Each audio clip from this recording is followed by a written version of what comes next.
कळवणंही शक्य झालं नसतं. मराठा समाजाला सुद्धा या राजकारणी लोकांनी जे आता स्वतःला नेते समजतात ना, त्यांनी 40 वर्ष त्यांना झुंजवलेलं आहे. 1.5 वर्षाच्या कालावधीमध्ये एवढा मोठा निर्णय घेऊन त्याचं इम्प्लिमेंट करणं ही साधी बाब नाही आहे. परंतु आता कोणीतरी त्यात तेल टाकायचं काम करतं आहे. मग जरांगेला कोणी भेटत नाहीत का, जरांगेचे स्टेटमेंट बदलत आहेत का, या सर्व बाबी जर पाहिल्या ना तर ही फूट पाडण्याचा त्यांचा कट आहे. एकाने तर त्याच्या अतिशयोक्ती जी केली ना की जरांगेला पॅद समजत आहेत, मला वाटतं आता जरांगे पाटलांनी त्याच्या थोबाड शिकलं पाहिजे. संजय राऊत जो बोलला ना का जरांगेंना काय पॅदोगार समजतात, तर जरांगे पाटलांनी त्याचं थोबाड शिकलं पाहिजे. हे पहिल्यांदा घडतंय 40 वर्षाच्या राजकारणामध्ये, पहिल्यांदा म्हणजे त्या आंदोलनामध्ये पहिल्यांदा असं घडतंय की सरकार सकारात्मक भूमिका घेते. त्यांनी आता मागासवर्ग आयोगाचं पुनर्गठन केलं ना, केलं. ते तेलंगणाला गेले, नोंदी आणल्या ना, आणल्या. त्यांनी आता ओबीसी म्हणजे कुणबीचं सर्टिफिकेट देणं सुरू केलं. हे सर्व पॉझिटिव्ह एक गोष्ट. आणि यावर आता शेवटचा हात फिरत चाललेला आहे. सरकारची पूर्ण यंत्रणा, बाकीचे कामं हे थोडंसं साईड ट्रॅक करून सरकारने तलाठ्यापासून तर डिव्हिजनल कमिशनरपर्यंत प्रत्येकाला या कामामध्ये जुंपलेलं आहे. पण एकूण सरकार सकारात्मक भूमिकेत असताना जरांगे पाटील म्हणतात की बरं झालं की सगळ्यांसमोर जी आहे ती चर्चा झाली असती, नाही तर मला खोट्यात पाडलं असतं, मला फासावर चढवलं असतं, असे गंभीर आरोप ते सरकारवरती करताना पाहायला मिळत आहेत. 4 भिंतीच्या आत चर्चा केली असती तर मला सरकारने संपवलं असं ते म्हणतात. सरकारने जर चर्चा करायचीच नसते किंवा तुम्हाला संपवायचंच असतं तर हे सर्वसंमत चर्चासुद्धा केली नसती. सरकार तुमच्यासारखंच मन मोकळेपणाने चर्चा करायच्या मनस्थितीत आहे. राजकारण इतरांनी केलं असेल. ज्यांनी छत्रपती शिवाजी महाराजांची शपथ खाल्ली तो फसवण्यासाठी नाही, ते आरक्षण देण्यासाठी. म्हणून तुम्हाला सांगतो, येणाऱ्या फेब्रुवारीच्या अधिवेशनामध्ये आरक्षण हे मिळणार आहे, त्याची घोषणा होणार आहे. मग हे सर्व जर करत असेल तर मग ह्याच्यामध्ये जे काही लोक तेल टाकायचा प्रयत्न करत आहेत, जे लोक ह्या आंदोलनामध्ये किंवा सरकारमधला जो संवाद आहे जो तोडायचा प्रयत्न करतात, याच्याकडे आपण पाहिलं पाहिजे. हे आंदोलन जरांगे पाटील वर्सेस एकनाथ शिंदे नाही आहे.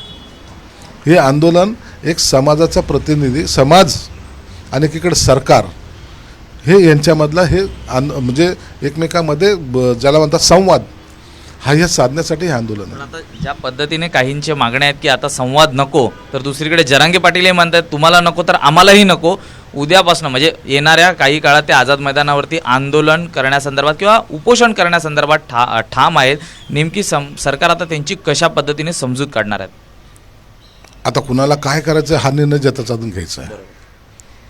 त्यांना काय वाटतं, ह्यांना काय वाटतं, कुणाचं ऐकून जर आपण आंदोलन करते आहोत आणि सरकार करते आहात, या दोघांची भूमिका जर ताठर असली तर हा संवाद होणार नाही. म्हणून आपल्या भूमिकेने आपल्याला मिळवायचं काय, हम नाही बात करेंगे असं जर म्हणलं तर मग या संवादाला अर्थच राहत नाही. मग याच्यामध्ये एक वेगळ्या ट्रॅकला हे आंदोलन जाईल, वेगळ्या ट्रॅकला हे सरकार जाईल. म्हणून अशा गोष्टी या अशा वेळेला करणं योग्य नाही आहे. वेळोवेळी मुख्यमंत्र्यांनीही जरांगे पाटलांशी संवाद साधलेला आहे. आजही ते संवाद साधणार असल्याचं देखील कळत आहे. पण जरांगे पाटील जर का मुंबईत आले तर कुठेतरी कायदा व सुव्यवस्थेचा प्रश्न हा देखील उद्भवू शकतो. कसं पाहणार सरकार, नेमकं जरांगे पाटलांची कशी समजूत काढणार? प्रत्येकाला वाटतं, सर्वसामान्य माणसाला विचार, हे सरकार किंवा जरांगे पाटील हा विषय नाही आहे. सर्वसामान्य माणसाला विचारा की उद्या मुंबईमध्ये सर्व आलं तर काय होईल, चित्र काय राहील. तर प्रत्येकजण म्हणतो की कशासाठी, जर संवादाने हा सगळा प्रश्न मिटत असेल तर मग हे सर्व कशासाठी पाहिजे. हां, निगेटिव्ह आहे, सरकारने एकही पाऊल उचललेलं नाही, आम्हाला हुलतापा देत बसलेत, आम्हाला म्हणजे गोळी देत आहेत, चॉकलेट देतात, असं जर काही असेल तर समजू शकतो आपण. पण असं काही नाही ना.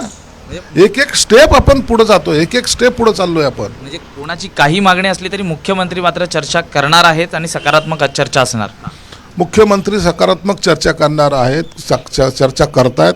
त्यांनी त्यांचे प्रतिनिधी पाहिजे तर प्रतिनिधी पाठवावे. मुख्यमंत्री चर्चा करायला कुठेही थांबलेले नाहीत किंवा नाही म्हणलेले नाहीत. कोणत्याही जाती धर्माचा असो, असे जे काही आंदोलन होत असतात त्या प्रतिनिधींनी येऊन मुख्यमंत्र्यांशी भेटणं आणि त्यांच्याशी चर्चा करणं हे केलीच पाहिजे. आणि मुख्यमंत्र्यांनीसुद्धा त्याला सकारात्मक घेतलंच पाहिजे, ही सरकारची भूमिका आहे. म्हणून आता काही नाही, तुम्ही तिकडं आणि आम्ही इकडं अशातला काही भाग नाही. परंतु ह्या आंदोलनामुळे इतरांचा राजकीय फायदा जे लोक घ्यायचा प्रयत्न करतायत त्यापासून सावध राहिलं पाहिजे.